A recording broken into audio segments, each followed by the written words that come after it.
अभी कुछ दिन पहले एक लड़की ने प्रेम किया एक लड़के से, बिल्कुल सच्ची घटना अभी आपको याद आ जाएगी। एक लड़की ने एक लड़के से प्यार किया, प्यार इतना था कि लड़की उसके बिना रहती नहीं थी, उसके पास चली गई।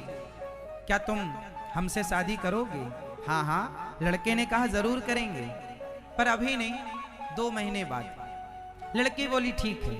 तो अब क्या करें, अब अपन को तो शादी करना है, एक काम करते हैं, एक साथ रहते हैं। दोनों एक ही कमरे में पति पत्नी की तरह रिलेशन में रहने लग गए,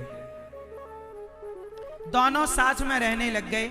लड़की के माता पिता को पता क्या था कि मेरी बेटी पढ़ने गई है, और वो पढ़ ही रही थी, पर उसे किसी को पढ़ाई के दौरान प्यार हो गया उस लड़के के साथ। वो इसलिए रहने लग गई क्योंकि इससे हमें विवाह करना है 2 महीने बाद, तो पिता से बताएंगे बाद में। अब तो लड़की उसके साथ रहने लग गई। 2 महीने बीत गए उस लड़के के साथ रहते रहते। लड़की ने कहा 2 महीने हो गए, चलो अब शादी कर लेते हैं। लड़के ने कहा 1 महीने और रुक जाते हैं। 1 महीने तक और उस लड़की को उसने रोका। लड़की बोली कोई बात नहीं, रुक गए। टोटल 3 महीने हो गए। लड़की ने अब कहा चलो शादी कर लेते हैं। उसने कहा नहीं, हम तुमसे शादी क्यों करें? क्यों? आपने तो कहा था। अरे अभी हम लोग पढ़ने आए हैं, कोई शादी करने थोड़ी आए हैं, अभी पढ़ो, है ना? अरे तो आप तो हमारे संग संबंध में रह रहे थे। नहीं, लड़की ने जब दबाव बनाया, शादी का दबाव बनाया कि तुमने तो हमारा शोषण कर लिया और अब शादी का कह रहे हैं तो मना कर रहे हो। उस लड़की ने जब जोर जबरदस्ती की, शादी का दबाव बनाया, तो उस लड़के ने उस लड़की के 25-30 टुकड़े कर दिए, मार डाला, शरीर के टुकड़े टुकड़े कर दिए। अब बताओ उस लड़की ने उस लड़के से क्या किया था? प्रेम किया था। बोलो हाँ, हाँ या ना? उस लड़की ने उस लड़के से क्या किया? प्रेम। और उस लड़के ने उस लड़की से क्या किया? उसका प्रेम कभी था ही नहीं। जिसे ये लड़की प्रेम समझ रही थी वो प्रेम था ही नहीं, वो सिर्फ वासना थी, वो सिर्फ एक हवस थी, वो केवल शरीर की भूख मिटाने की एक चाह थी। तुम्हारा यूज किया। चिंगम कैसी होती है? चिंगम चबाया, चबा के सारा रस लिया, स्वाद खत्म हो गया, थूक दिया। यही हो रहा है समाज में। प्यार के नाम पर लड़कियों को चबा करके, उनका शोषण करके, और समाज में कुछ लोग उन्हें छोड़ देते हैं या टुकड़े टुकड़े कर देते हैं। ये समाज की सच्चाई है। अब इन लड़कियों को समझाओ कि प्यार मत करो किसी से। नहीं, हमारा वाला गलत नहीं है, हम जिससे प्यार करती हैं वो ठीक है। उस लड़की को भी कहां पता था कि तुम्हारा वाला गलत है। ऐसे कितने केस हमारे देश में हुए, फिर भी ये हमारी बहन बेटियां समझने को तैयार नहीं। अरे शादी करना बुरा थोड़ी है, प्यार करना बुरा थोड़ी है। माँ बाप की इज्जत भी चली गई और तुम्हारा शरीर भी चला गया, तुम्हारी भी इज्जत चली गई। कौन सी समझदारी हुई? इसलिए माँ बाप, अभी पढ़ लो बेटा, पढ़ने गए हो, पढ़ो, नाम कमाओ, इज्जत कमाओ, माँ बाप के सपने पूरे करो कि मेरी बेटी पढ़ लिख कर हमारे कुल का नाम रोशन करेगी। बहुत उम्मीदें होती हैं हर माता पिता की अपनी बेटी और अपने बेटों से। उम्मीदों पर खरा उतरिए। शादी के लिए तो तुम्हारे माँ बाप तुम्हारे लिए अच्छे से अच्छा लड़का, अच्छी से अच्छी लड़की ढूंढेंगे और कहेंगे कि पहचान लो, इनमें से पसंद कर लो, जो पसंद आए कर लेना, फिर शादी करना, सारी जिंदगी प्यार करना। कौन रोकने वाला है? व्यवस्थित ढंग से चलो। जो व्यवस्थाएं हैं उनका उल्लंघन करोगे उस मर्यादा का। माता सीता ने भी लक्ष्मण रेखा पार की तो उनके जीवन में भी दुख आया। इन बेटियों को समझाओ कि यदि संस्कार, संस्कृति और समाज की उन मर्यादाओं का उल्लंघन कोई भी करेगा तो चाहे लड़की हो लड़का, कष्ट उठाना पड़ेगा। मर्यादाओं का उल्लंघन ना हो। हर व्यक्ति के जीवन में एक मर्यादा की लक्ष्मण रेखा होती है। हर लड़की के जीवन में एक मर्यादा की लक्ष्मण रेखा है, हर लड़के के जीवन में एक मर्यादा की लक्ष्मण रेखा है। आजकल के नौजवान पढ़े लिखे बच्चे क्या चाहते हैं? आजादी। मुझे किसी का कोई इंटरफियर नहीं चाहिए, ना माँ तुम ना बोलना बीच में, ना बाप आप ना बोलना पिताजी बीच में, ना भाई ना बहन, ना दादा ना दादी, ना नाना ना नानी, किसी कंड। हम पढ़े लिखे हैं, हमने पीएचडी की है, हम कोई अनपढ़ थोड़ी हैं। आप लोग तो अंगूठा छाप हैं।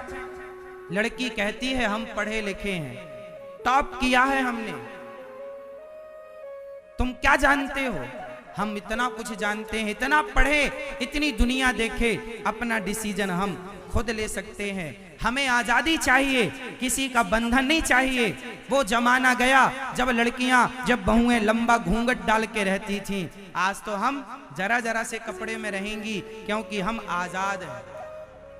एक बात बताओ, मैं हर लड़की से एक सवाल पूछ रहा हूं, उत्तर दीजिएगा। आपको कैसी आजादी चाहिए? एक बात बताना, माता सीता और शूर्पणखा, इन दोनों स्त्रियों में कौन सी स्त्री आजाद थी? जरा नाम बताओ। माता सीता और शूर्पणखा, इन दोनों स्त्रियों में आजादी की जिंदगी कौन जीती थी? किसी का दबाव नहीं, माँ का, बाप का, धर्म का, भगवान का, किसी का, समाज का, मर्यादा का कोई डर नहीं। जहां जाए शान से जाती है, कोई लाज नहीं, शर्म नहीं। बताओ वो कौन स्त्री है इतिहास में जिसे कोई लाज मर्यादा, कोई किसी का डर नहीं? कौन? माता सीता है या शूर्पणखा? माता सीता को डर था कि नहीं? किसका? किसका डर था माता सीता को? किसका? माता सीता मर्यादा के बंधन में रहती हैं। माता सीता संस्कारों के बंधन में रहती हैं, और शूर्पणखा के पास कोई मर्यादा, कोई बंधन नहीं है। आज की लड़कियां, आज के नौजवान दोस्त भी कहते हैं हमें आजादी चाहिए। किसी प्रकार का माँ बाप का, बड़ों का भी इंटरफियर नहीं चाहिए। जहां बड़ों का इंटरफियर ना हो, जहां धर्म की मर्यादा ना हो, जहां शिष्टाचार ना हो, वो इंसान कैसा होता है? लड़की होगी और उसके जीवन में माँ बाप का कोई दबाव, धर्म का कोई दबाव, संस्कारों का कोई बंधन ना होगा, तो वो लड़की शूर्पणखा हो जाएगी। क्या आप शूर्पणखा होना चाहती हो? ये बात सही है कि गलत है? बोलो हाँ। आज की हमारी बहन बेटियां भी फैशन के नाम पे आजादी चाहती हैं। पहनने की आजादी दो, घूमने की आजादी दो।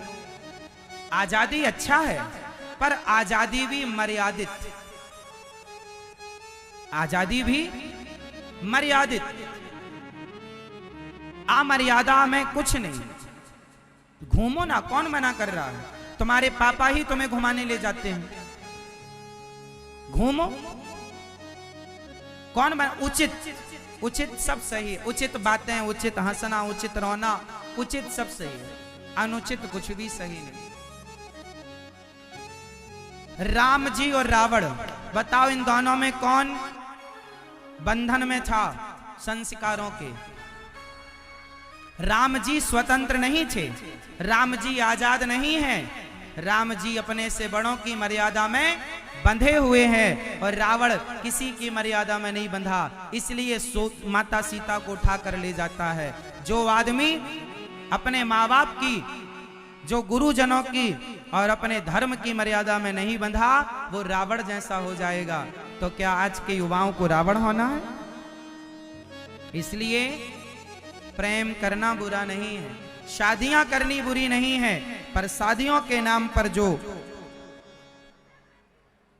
समाज में बेटा बेटी, लड़का लड़की ले लेकर के भाग रहे हैं, जो पसंद आए वहीं शादियां कर रहे हैं, ये सब गलत है। आपके हिसाब से सही है कि गलत है?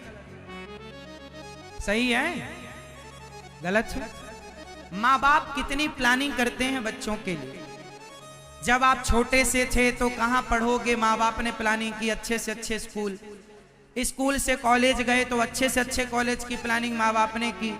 तुम तो अपना निर्णय लेने के लायक नहीं थे जब तुम्हारे माँ बाप ने तुम्हें, भले वो आज भी रिक्शा चलाने वाला बाप अपने बेटों को अच्छी शिक्षा देने की कोशिश करता है, अपनी हैसियत अपनी औकात से ज्यादा वो बच्चों को पढ़ाने लिखाने की कोशिश करता है, लेकिन वही बच्चे पढ़ लिख करके अपने माँ बाप पर जब उंगलियां खड़ी करते हैं कि तुमने हमारे लिए किया ही क्या है, तब माँ बाप का हृदय ना टुकड़े टुकड़े हो जाता है कि जिस औलाद के लिए दिन रात की, आज वही औलाद कह रही है तुमने हमारे लिए क्या किया। ऐसे शब्दों का प्रयोग ना किया करो, कुछ शब्द अपनी डिक्शनरी से हटा दो। माँ बाप 140 करोड़ लोग रहते हैं मेरे देश में, 140 करोड़ की आबादी वाले देश में केवल 2 लोग ऐसे हैं जो आपका सबसे ज्यादा भला चाहते हैं, वो हैं आपके, उन 2 में एक है आपकी माँ, एक है आपका बाप, तीसरा कोई नाम हो तो आप मुझे बताओ। जितना हित आपके माता पिता आपका चाहते हैं संसार में, इतना हित आपका, लेकिन आज की औलाद उन्हीं माँ बाप पर कहती है उंगली उठाकर तुमने हमारे लिए किया ही क्या है। अरे तुम्हें पढ़ाया लिखाया, मेहनत कॉलेज की फीस तुमने नहीं भरी थी, बेचारी माँ जरूरत पड़ने पर औरों के घर बर्तन भी धुलने जाती थी, जरूरत से ज्यादा काम तुम्हारा बाप ओवर टाइम काम करता था, कभी बाप का पसीना तुमने देखा ही नहीं कि बाप तुम्हारे लिए कितना पसीना बहाता है। आज के युग में 100 रुपए कमाना कितना कठिन है, कमा के देखो पता चलेगा। और आज के बच्चे फिर कहते हैं कि तुमने हमारे लिए किया ही क्या है। अरे सिर काट के रख दे कोई बेटा तो भी अपने माँ बाप का ऋण नहीं चुका सकता, इतने ऋणी होते हैं हम अपने माता पिता को। इसलिए माँ बाप पर सदा आदर की भावना बनी रहे, सम्मान बना रहे माँ बाप का। और कभी हाँ कोई बात आपको अच्छी ना लगे माँ बाप की और आप सही कर रहे हैं, माँ बाप रोक रहे हैं, वो आप घर का मैटर है, आप किसी समझदार व्यक्ति के पास जाके बैठ जाओ। एक बेटे ने मेरे से कहा महाराज जी मैं बिजनेस करना चाहता हूँ और मेरे माँ बाप कह रहे हैं तुम नौकरी करो, तो वो मेरे पास आए, तो मैंने माँ बाप से कहा, अब वो कंफ्यूज था कि महाराज जी मैं अपने माँ बाप की बात मानूं कि ना मानूं। मैंने माँ बाप को समझाया बच्चों को इस मामले में थोड़ा आगे बढ़ने दो, यदि आप कह रहे हैं नौकरी करो तो नौकरी 1-2 साल तक सही है, सदा नौकर बन के नहीं, इसके बाद आपको खुद का करना चाहिए, बिजनेस करना चाहिए, खुद का काम करना चाहिए, इसी से भविष्य अच्छा होगा। हमने समझाया, माँ बाप समझ गए। आपकी बातें यदि माँ बाप नहीं समझते तो आप अपने माँ बाप को लेकर, इसलिए गुरु होते हैं, गुरु के पास जाओ। कई बार बच्चे सही होते हैं माँ बाप गलत होते हैं, कई बार बच्चे गलत होते हैं माँ बाप सही होते हैं, तो यहाँ पर ये आपको घर में समझना पड़ेगा, इसलिए गुरु होते हैं। गुरु की मध्यस्थता में आप रखो बातें कि क्या सही है क्या, समझदार होंगे गुरु जी सही निर्णय देंगे। अपने से वो गलत निर्णय ना लो जो आपके लिए हानिकारक है। इसलिए प्रेम विवाह करना चाहिए, पर कब? जब माँ बाप की राजी मर्जी हो तब। माँ बाप की राजी मर्जी ना हो तो नहीं करना चाहिए। तो आप में से आजकल लड़कियां, हमारी बहन बेटियां किसी से भी प्यार कर लेती हैं, किसी से भी प्यार करने की क्या जरूरत है? प्यार करोगे फिर रोओगे,